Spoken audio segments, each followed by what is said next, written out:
الحمد لله الذي جعل الشمس والقمر بحسبان والنجم والشجر يسجدان وفضل سماء على سماء كما فضل مكانا على مكان وإنسانا على إنسان ونشهد أن لا إله إلا الله وحده لا شريك له ونشهد أن سيدنا وسندنا وحبيبنا وطبيب قلوبنا ومولانا محمدا عبده ورسوله صلى الله تعالى عليه وعلى آله وأصحابه وبارك وسلم وبارك وسلم تسليما كثيرا الذي أرسله الله تعالى بالحق بشيرا ونذيرا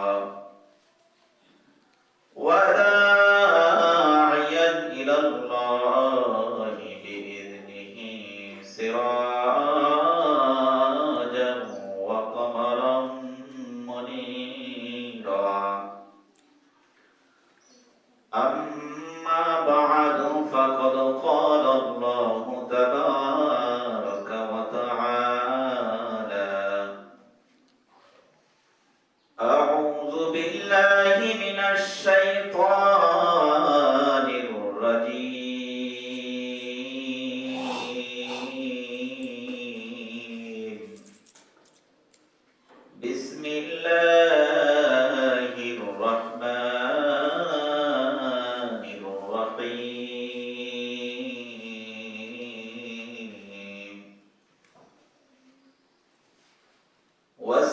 وسيق الذين كفروا إلى جهنم زمرا حتى إذا جاءوها فتحت أبوابها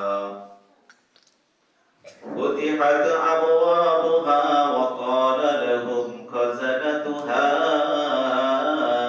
ألم يأتكم رسل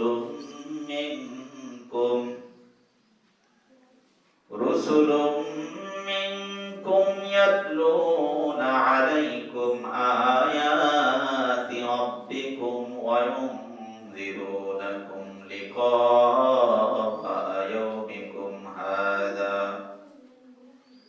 قالوا بلى ولكن حقت كلمة العذاب على الكافرين قيل ادخلوا أبواب جهنم خالدين فيها فبئس مثوى المتكبرين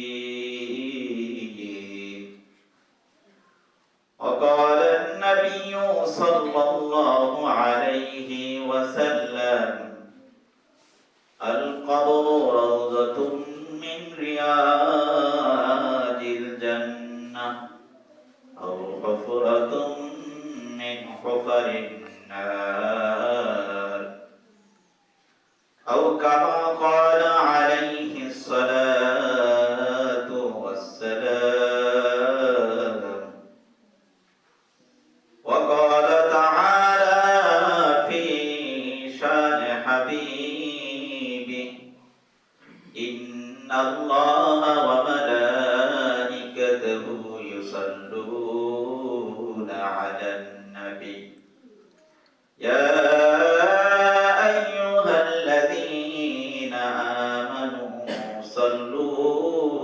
عليه وسلموا تسليما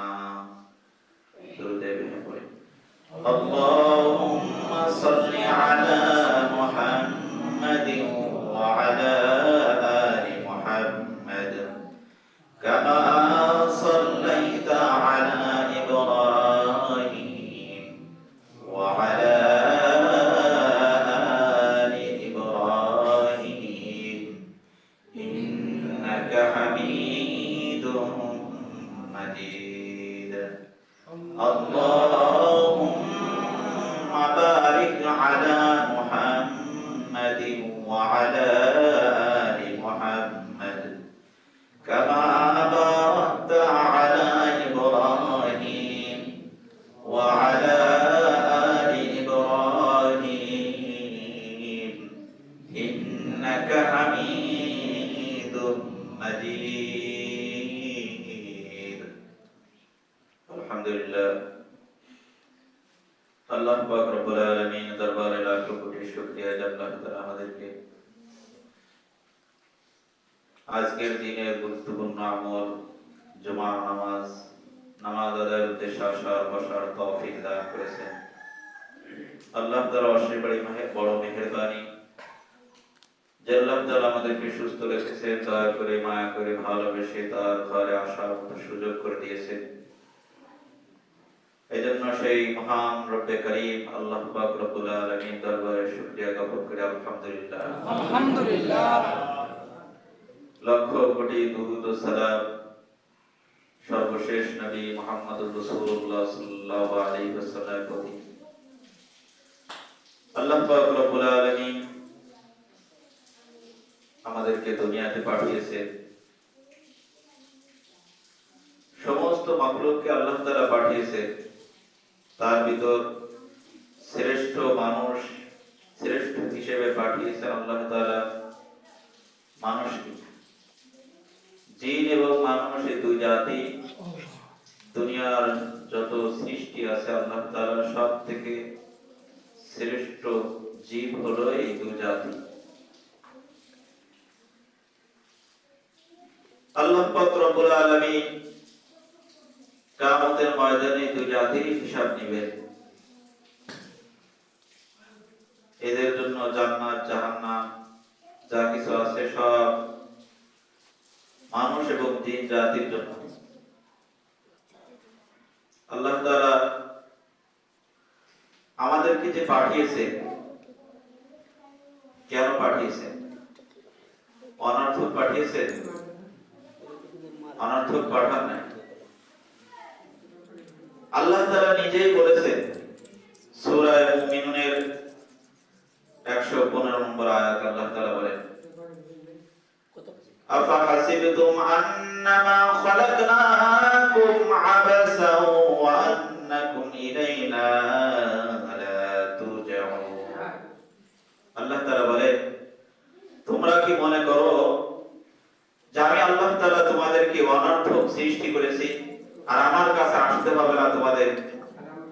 এইটা কি তোমরা মনে করো? এরকমটি মনে করার কোনো সুযোগ নেই। আল্লাহ তাআলা নিজেই বলেছেন যে আমি তোমাদেরকে অনর্থক বানাই নাই। তোমরা যদিও মনে করো অনর্থক, দুনিয়ার জিন্দেগি শেষ, আখিরাতে পরকালে কিছুই হবে না, এটা ভুল ধারণা। আল্লাহ তাআলা নিজেই বলছেন যে আমি তোমাদেরকে অনর্থক বানাই নাই, যদিও তোমরা মনে করো, কিন্তু তোমাদের ধারণা ঠিক না। আর এটা কি মনে করো জান্নাকুম ইলাইনা লা তুরজাউন, যে তোমাদেরকে আমার নিকট ফিরে আসতে হবে না, ঠিক মনে করো? এরকম মনে করলে ভুলের ভিতর আছে যারা এরকম মনে করে। তাহলে কি জন্য সৃষ্টি করছে? আল্লাহ তাআলা সূরা জারিয়াতের 56 নম্বর আয়াত আল্লাহ তাআলা বলেন ওয়ামা খালাকতুল জিন্না ওয়াল ইনসা ইল্লা লিয়াবুদুন। আল্লাহ তাআলা জিন আর মানুষ এই দুই জাতিকে সৃষ্টি করেছেন ইবাদত বندگی করার জন্য। কি জন্য সৃষ্টি করেছেন? আল্লাহ তাআলা নিজেই বলে দিয়েছেন ইবাদত আর বندگی করার জন্য আমি আল্লাহ তাআলা তোমাদেরকে সৃষ্টি করেছি। কতদিন ইবাদত করবে? আল্লাহ তাআলা এর একটা সীমারেখা, একটা নির্দিষ্ট টাইম বলে দিয়েছেন। সবই কুরআনুল কারীমে আল্লাহ তাআলা পর্যায়ক্রমে বিভিন্ন জায়গায় বলে দিয়েছেন। আল্লাহ তাআলা সূরা হিজরের 99 নম্বর আয়াত আল্লাহ তাআলা বলেন, ওয়া'বুদ রাব্বাকা হাত্তা ইয়াতিয়াকাল ইয়াকিন। তোমরা তোমার রবের ইবাদত করবে মৃত্যু আসার আগ পর্যন্ত। সাবলক হওয়ার পর থেকে মৃত্যু পর্যন্ত যে বয়সটা আছে, যে সময়টা আছে, এই পর্যন্ত তোমার রবের ইবাদত করবে। যতদিন পর্যন্ত মৃত্যু না আসবে ততদিন পর্যন্ত ইবাদত বন্দেগী করতে হবে। মৃত্যুর আসার আগ পর্যন্ত ইবাদত বন্দেগী, মারা যাওয়ার পরে আর কোনো ইবাদত নাই। কবরে বসে বসে যদি কেউ নামাজ পড়ে বা ইবাদত বন্দেগী করে, এটা তখন কোনো ফায়দা দিবে না। তাহলে আমাদের মৃত্যুবরণ করতে হবে। আল্লাহ তাআলা বলছে যে মৃত্যু আসার আগ পর্যন্ত ইবাদত, তাহলে মৃত্যুবরণ করা লাগবে কি? অবশ্যই। আল্লাহ তাআলা সূরা আনকাবুতের ভিতর বলে দিয়েছে, আনকাবুতের 57 নম্বর আয়াত আল্লাহ তাআলা বলেন, কুল্লু নাফসিন যায়িকাতুল মাউত। সমস্ত প্রাণী মৃত্যুবরণ করবে। শুধু মানুষ আর জিন জাতি, দু জাতি নয়, সব মানুষ, সব প্রাণী, যত সৃষ্টিকুল আল্লাহ তাআলা আছে, সবই একটা সময় মৃত্যুবরণ করবে, শেষ হয়ে যাবে নিঃশ্বাস। দুনিয়ায় কিছুই থাকবে না। হাজার বছর হায়াত পেলেও একটা সময় মৃত্যু হয়ে শেষ হয়ে যাবে। কেউ যদি পালায় বাঁচতে চায়, আল্লাহ তাআলা বলে দিয়েছেন যে পালিয়ে বাঁচা যাবে না। সূরা আযাবের 16 নম্বর আয়াত আল্লাহ তাআলা বলেন, কুল্লা ইয়ানফাকুমুল ফিরার ইন ফারাতুম মিনাল মাউতি বিল করনি ওয়া ইযাল লা তুমাত্তাউনা ইল্লা কলিলা। হে নবী, আপনি বলে দিন, তোমরা কখনো পালিয়ে বাঁচতে পারবে না। ইন ফারাতুম মিনাল মাউতি বিল করনি, যদি তোমরা মৃত্যুবরণ থেকে পলায়ন করো অথবা হত্যা থেকে পলায়ন করো। মারামারি থেকে, যুদ্ধের ময়দান থেকে কেউ যদি পালিয়ে যায়, সামান্য কিছুদিন হয়তো দুনিয়ায় থাকতে পারবে। লা তুমাত্তাউনা ইল্লা কলিলা, সামান্য জীবন উপভোগ করতে পারবে, এরপরে আর পারবে না। তাহলে কতদিন পারবে? আল্লাহ তাআলা বলেন সূরা আরাফের 34 নম্বর আয়াতে আল্লাহ তাআলা বলেন, ওয়ালিকুল্লি উম্মাতিন আজাল ফাইদা জাআ আজালুহুম লা ইস্তাখিরুনা সাআতান ওয়া লা ইস্তাকদিমুন। আল্লাহ তাআলা বলেন, প্রতিটি উম্মত, প্রতিটি মানুষের জন্য এই মৃত্যুর নির্ধারিত সময় রয়েছে। ফাইদা জাআ আজালুহুম লা ইস্তাখিরুনা সাআতান ওয়া লা ইস্তাকদিমুন। যখন নির্ধারিত সময় চলে আসবে, এক বিন্দু মাত্র ত্বরান্বিত করা হবে না, সামনেও যাবে না, পিছুও আসবে না। যেখানে যেভাবে মৃত্যুবরণ লেখা আছে, সেখানে সেভাবে মৃত্যুবরণ করবে। যেখানে যেভাবে লেখা আছে ওভাবেই মৃত্যুবরণ করবে। মানুষের কল্পনার বাইরে এমন এমন মৃত্যু হবে যেটা কল্পনাও করে নাই। হঠাৎ লাশ ডুবে মারা যাচ্ছে শত শত মানুষ, বিমান অ্যাক্সিডেন্টে মারা যাচ্ছে, এরপর বিভিন্ন আকস্মিক মৃত্যু যেটার জন্য কল্পনাও করে নাই মানুষ।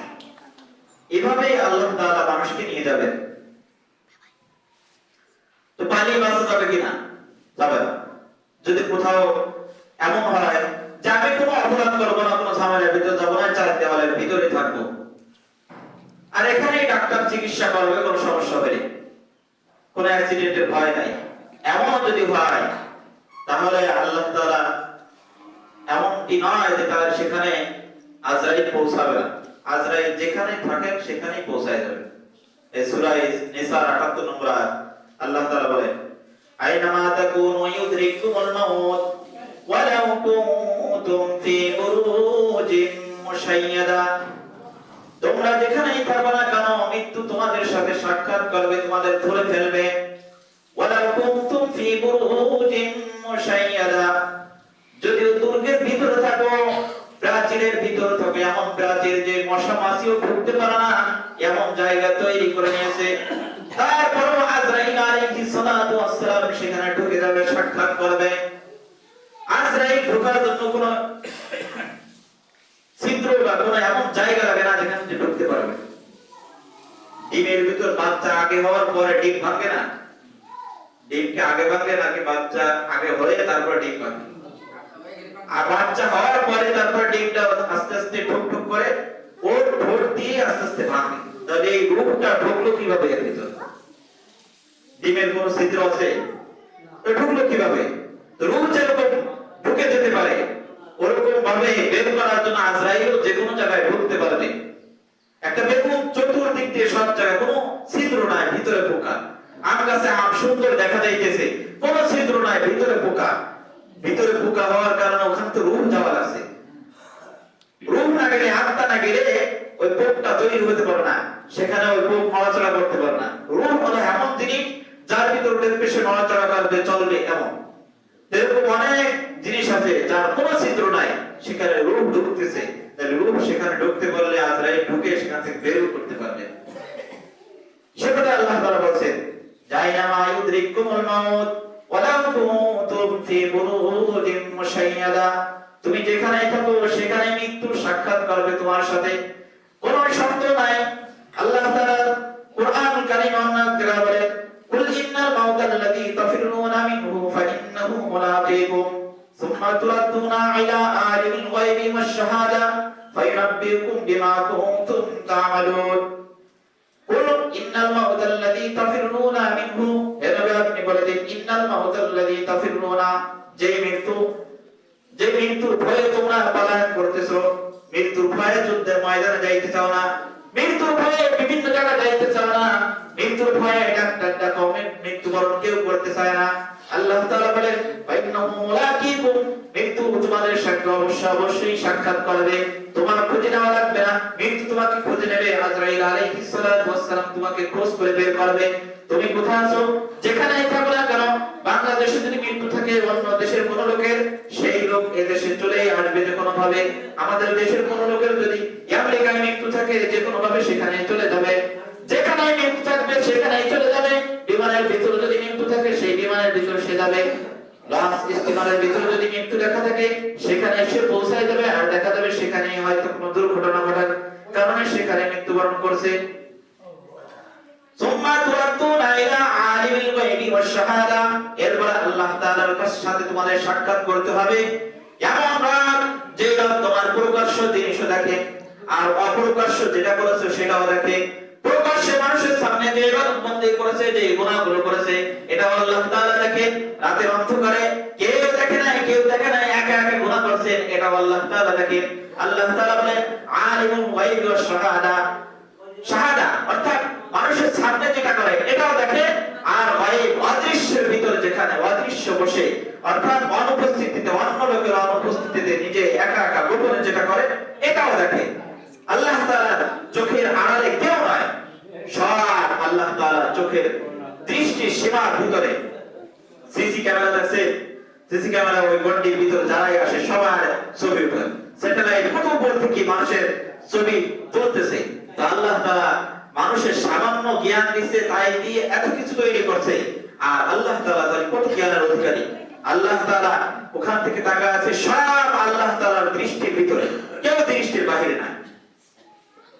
ফায়ুনাব্বিউকুম বিমা কুনতুম তা'মালুন, আল্লাহ তাআলা বলেন, সব কিছু যাই করো না কেন কিয়ামতের ময়দানে সব কিছু পরিষ্কৃত হয়ে যাবে, পরিষ্কার হয়ে যাবে, সব কিছু তোমাকে খুলে খুলে বলে দেবে। কমপক্ষে 5টি সাক্ষী আল্লাহ তাআলা মানুষের বিরুদ্ধে বা পক্ষে রেখে দিয়েছে।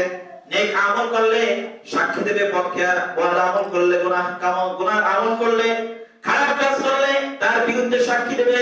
5টি আল্লাহ তাআলা সাক্ষী নির্ধারণ করে রেখেছেন। 1 নম্বরে তার যে কাজ আছে, দুই কাজের ভিতর ফেরেশতা রেখে দিয়েছে। আল্লাহ তাআলা বলেন, কিরামান কাতিবিন ইয়ালামুনা মা তাফআলুন, কিরামান কাতিবিন সম্মানিত দুই লেখক ফেরেশতা সব সময় দুই কাজে রয়েছে। ইয়ালামুনা মা তাফআলুন, তোমরা যা কিছু করো সব কিছু তারা জানে, জেনে জেনে লিপিবদ্ধ করে রাখতেছে। আপনি চিন্তা করেন, আমার এই গুনাহের কাজটা কেউ দেখে না, আল্লাহ তাআলা দেখতেছেন, ফেরেশতারা দেখতেছে। আপনার সাথে ফেরেশতা 24 ঘন্টা থাকে, পুরো সময়টা থাকে। যতদিন পর্যন্ত দুনিয়ায় থাকবে ততদিন পর্যন্ত আপনার সাথেই থাকবে।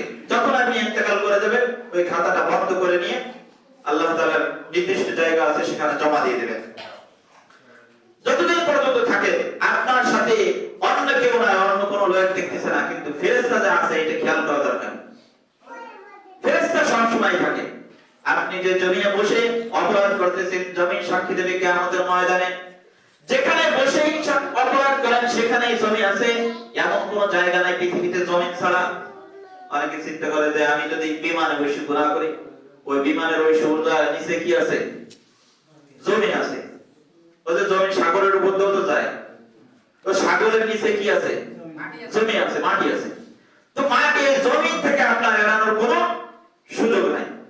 ওই জমিন আপনার সাক্ষী দেবে যে আল্লাহ আপনার এই বান্দা আপনার জমিনের পরে বসে বসে গুনাহ করেছে, অপরাধ করেছে, আপনার এই বান্দা এই করেছে সেই করেছে, সব কিছু সাক্ষী দেবে। এরপরে যখন অস্বীকার করবে আল্লাহ তাআলা জবান বন্ধ করে দেবে। জবান বন্ধ করে দেওয়ার পরে এরপরে তার অঙ্গ প্রত্যঙ্গ, হাত পা সব একে একে একে একে সাক্ষী দেবে। যে অঙ্গ দিয়ে গুনাহ করবে সেই অঙ্গই সাক্ষী দেবে। শরীরে যে কোনো অঙ্গ দিয়েই তো গুনাহ করবে না, হয়তো হাত দিয়ে, না পা দিয়ে, না চোখ দিয়ে, না কান দিয়ে, না জবান দিয়ে, যে অঙ্গ দিয়ে গুনাহ করবে ওই অঙ্গেই আপনার সাক্ষী দেবে। আল্লাহ আপনার দেওয়া অঙ্গ দিয়ে আপনার এই বান্দা গুনাহ করছে, তখন পার হয়ে যাওয়ার কোনো সুযোগ নাই। ধরা চতুর্দিক দিয়ে ধরা খেয়ে যাবেন। যতই চেষ্টা করেন যে ওখানে কিছু মিথ্যা বলে পাওয়া যায় কিনা। মিথ্যা প্রথম ভাবে প্রাথমিক পর্যায়ে মানুষ বলবে, কিন্তু যখন এই সাক্ষীগুলো আসে সামনে আসবে তখন আর মিথ্যার সুযোগ থাকবে না, বললে ওটা কাজ হবে না। আপনি যা করছেন এটা যখন আপনার সামনে দেখতে পাবেন, কিরামান কাতিবিনা ইয়ালামুনা মা তাফআলুন, এই কিরামান কাতিবিন সম্মানিত দুই লেখক ফেরেশতা এই যে আপনার কাঁধে বসে বসে দেখতেছে, এটা আপনার কাছে ধরা দেবে। ওই সময় যারা মূর্খ, যারা লেখাপড়া জানে না, তারাও পড়তে পারবে, ওর অটোমেটিক লেখাপড়া শিখে যাবে। যার তার আমল নামা সে নিজেই করতে পারবে। তো এই যে কতগুলো আয়াত থেকে আমরা বুঝলাম যে মৃত্যু নির্ধারিত, মৃত্যু যখন আসবে তখন কোন কোরআনে বাঁচার কোন সুযোগ নাই। তাহলে মৃত্যুবরণ করার পরে প্রথম ঘাটে কি? প্রথম ঘাটে হলো কবর। আল্লাহ রাসূল সাল্লাল্লাহু আলাইহি ওয়াসাল্লাম বলে, আল কবর রাউযাতুম মিন রিয়াদিল জান্নাহ ওয়া হুফরাতুম মিন হুফারিন নার। কবর কারোর জন্য হবে কঠিন বিপদের জায়গা, জাহান্নামের আগুন, আর কারোর জন্য সুজলা সুফলা সুন্দর ব্যবস্থা থাকবে। রাসূল কারীম সাল্লাল্লাহু আলাইহি ওয়াসাল্লামের দীর্ঘ এক হাদিস মুসনাদে আহমদের ভিতর উল্লেখ করেছেন। হুজুর সাল্লাল্লাহু আলাইহি ওয়াসাল্লাম পুরা আনসারী সাহাবীর জানাজা পড়ার জন্য রওনা করেছেন। তো যাচ্ছেন, কিছু দূর যাওয়ার পরে আনসারী যে লোকটা মারা গেছে তার বাড়ির আগেই তার কবর খনন করে রাখা আছে। মনে করেন কি জানাজা মানতে চায়, মাঝখানে কোথাও তার বাড়ির পাশে কবর খনন করে রাখছে, ওখানে জানাজা পড়ে এসে আবার কবরের ভিতর রাখা হবে। নবী আলাইহিস সালাতু ওয়াসসালাম বের হয়েছে, সাহাবীরা বের হয়েছে সাথে। যে সাহাবী বর্ণনা করতেছে তিনি বলেন, খরাজনা মা রাসূলিল্লাহি সাল্লাল্লাহু আলাইহি ওয়াসাল্লাম ফি জানাজাতি রাজুলিন মিনাল আনসার। আমরা রাসূল কারীম সাল্লাল্লাহু আলাইহি ওয়াসাল্লামের সাথে এক আনসারী সাহাবীর জানাজার জন্য রওনা করলাম। প্রতিমধ্যে দেখি আনসারী লোকটার কবর খনন করে রাখা হয়েছে। আল্লাহর পয়গম্বর আলাইহিস সালাতু ওয়াস সালাম কবরের পাশে বসে গেলেন। সিমায় যাওয়ার আগে কবরের পাশে বসে গেলেন। বসার পরে আমরাও বসে গেলাম চতুর সাইড দিয়ে। আল্লাহর রাসূল সাল্লাল্লাহু আলাইহি ওয়াসাল্লাম সেখানে দীর্ঘক্ষণ পর্যন্ত মাথাটা নিচু করে বসে থাকলেন। রাসূল কারীম সাল্লাল্লাহু আলাইহি ওয়াসাল্লামের হাতে একটা লাঠি ছিল, লাঠি দিয়ে কি যেন আঁকাআঁকি করতেছে। এরপরে পয়গম্বর আরবি আলাইহিস সালাতু ওয়াস সালাম মাথা উঁচু করে বলেন, ইস্তাঈযু মিন আযাবিল কবর, তোমরা কবরের আযাব থেকে আল্লাহ তাআলার কাছে পানা চাও, কারণ মৃত্যুর পরে প্রথম ঘাঁটি হলো কবর। কবরের আযাব থেকে আল্লাহ তাআলার কাছে পানা চাও, কারণ কবরের আযাব এমন একটা ভয়ঙ্কর আযাব যেটা যার শুরু হবে সেই বুঝতে পারবে কতটা কঠিন। কারণ মানুষ যখন মৃত্যুর শয্যায় শায়িত হয়, মুমূর্ষু হয়, মৃত্যু বরণ করবে আজরাইল আলাইহিস সালাতু ওয়াস সালাম মালাকুল মাউত মৃত্যুর ফেরেশতারা চলে আসছে। এমন সময় যদি কাফির বেঈমান ফাসিক ফুজ্জার হয়, তার রূহটা কেমন করে বের করা হয়? আল্লাহ পাক রব্বুল আলামিন এর একদল ফেরেশতা আসে, জাহান্নাম থেকে একটা সালার চট নিয়ে আসে, সালার চট, ওই চট নিয়ে ফেরেশতা আসে, একাধিক ফেরেশতা আসে, প্রত্যেকের কাছে ওই সালার চট থাকে। চট নিয়ে আসার পরে কাফের বেঈমান ফাসিক ফুজ্জার যারা হয় তাদের কাছে আসার পরে যেই মাত্র আসে মৃত্যুর ফেরেশতা মালাকুল মউত আসার পরে এত ভয়ঙ্কর চেহারা নিয়ে আসে, দেখার পরে তার চোখটা উল্টে যায়, কেমন যেন মুখ দিয়ে গ্যাসলা বের হয়ে যায়, ফেনা বের হয়ে যায়। এত ভয়ঙ্কর আকৃতির সে দেখে, ভয়ের কারণে সে পাশে কেউ থাকলে ধরতে চায়, কিন্তু এমন অবস্থায় শক্তি আস্তে আস্তে কমে যায়, যতই চেষ্টা করো তার শক্তিটা দুর্বল হয়ে যায়। এরপর আজরাইল আলাইহিস সালাতু ওয়াস সালাম মৃত্যুর ফেরেশতা যখন তার রূহটা বের করবে, যখন হাত দেয় রূহটা ছোটাছুটি করতে থাকে, প্রতিটি অঙ্গ প্রত্যঙ্গের ভিতরে যে পালন করতে থাকে, কারণ সে জানে যে আমাকে এখান থেকে বের করে নিয়ে এমন একটা জায়গায় রাখা হবে। এতদিন পর্যন্ত তো অনেক সুখ শান্তিতে চলছিলাম, কিন্তু এখন তো আমার উপরে শাস্তি আরোপিত করা হবে, শাস্তি আরম্ভ হবে। রূহটা বের হতে চায় না।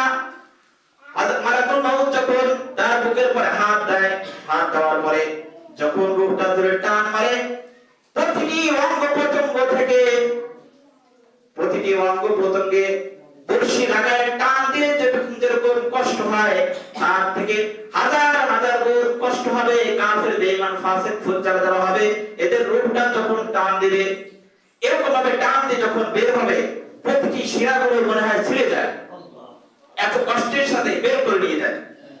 বের করে যখন বের করে ওই রূহ দিয়ে, ওই আত্মা দিয়ে এত দুর্গন্ধ বের হয়, ফেরেশতারা সবাই নাকি কাপড় দেয়, কাপড় দিয়ে বলে কার রূহ নিয়ে যাও, কার আত্মা বের করেছো? বলে অমুক গ্রামের বাবার নাম অমুক, যার আত্মা বের করেছি তার নাম অমুক।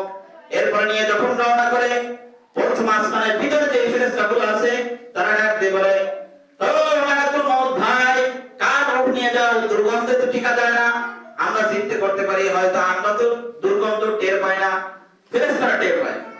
এরপর যখন প্রথম আসমান পর্যন্ত নিয়ে যাবে, নেওয়ার পরে আল্লাহ তাআলা বলেন, আমার এই বান্দার রূহটা আর উপরে উঠানোর দরকার নাই, ওখানেই রেখে দাও। সমস্ত ফেরেশতারা ডেকে বলে, এত দুর্গন্ধ সহ্য করা যায় না, এখান থেকে সরায় নাও আত্মাটাকে। তিনটা জিনিস, একটা হলো রূহ, আরেকটা হলো যে মানুষ মারা গেছে তার বডি, আরেকটা হলো আমলনামা। আল্লাহ তাআলা বলেন তার আমলনামাটা সিজ্জিন নামক জায়গা আছে, ওই জায়গায় রেখে দিয়ে আসো। সিজ্জিন একটা জেলখানা, একটা বন্দিশালা, সেখানে কাফের ফাসিক ফুজ্জার বেঈমান নাফরমান যারা আছে সবার রূহ ওইখানে রাখা হয়।